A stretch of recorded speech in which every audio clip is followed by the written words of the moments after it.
एक राज्य में एक गरीब राजा रहता था। पड़ोसी राज्य से युद्ध के बाद उसका राजसी खजाना खाली हो चुका था।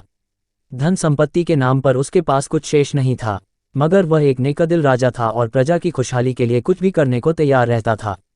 प्रजा अपनी समस्याएं लेकर उसके पास आती, वह उन्हें ध्यान से सुनता और अपने सामर्थ्य अनुसार उनका निराकरण करने का प्रयास करता। उसके दयालु और नेक स्वभाव के कारण प्रजा उससे बहुत प्रेम करती थी। लेकिन राजा को हमेशा इस बात का दुख रहता था कि धन की कमी के कारण वह अपनी प्रजा के लिए ज़्यादा कुछ नहीं कर पाता। एक दिन उसके राज्य में एक साधु आया। लंबी यात्रा के कारण वह भूख प्यास से बेहाल हो चुका था और रास्ते के किनारे निढाल होकर बैठा हुआ था। उसी समय राजा रोज की तरह प्रजा की स्थिति जानने के लिए भ्रमण पर निकला। उसकी दृष्टि उस साधु पर पड़ी।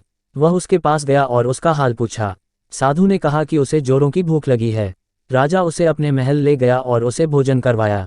पढ़ें, साधु और राजा की कहानी। साधु राजा के दयालु स्वभाव से बहुत प्रसन्न हुआ और उसका धन्यवाद देकर पूछा, महाराज, आप इतने दुखी क्यों दिखाई पड़ते हैं? राजा ने उसे बताया कि वह अपनी प्रजा की खुशहाली के लिए बहुत कुछ करना चाहता है, किंतु उसके पास धन नहीं है, इसलिए वह दुखी रहता है। साधु ने उसे समझाते हुए कहा, महाराज, आपके पास दयालुता और नेकनीयत का सबसे बड़ा धन है, जो आप अपनी प्रजा में बांटते हैं। आपके पास जो है, उसके साथ ही प्रजा की भलाई और उनकी समस्याओं के निराकरण के लिए सब कुछ करते हैं।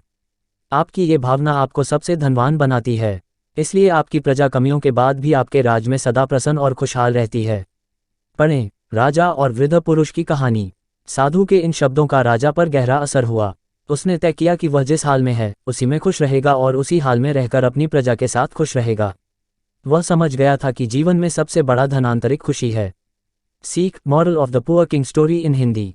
गरीब राजा की यह नेक कहानी हमें ये सिखाती है कि धन की अधिकता न होने पर भी हम अपनी ईमानदारी, नेकी और दयालुता से अपने जीवन को खुशहाल बना सकते हैं।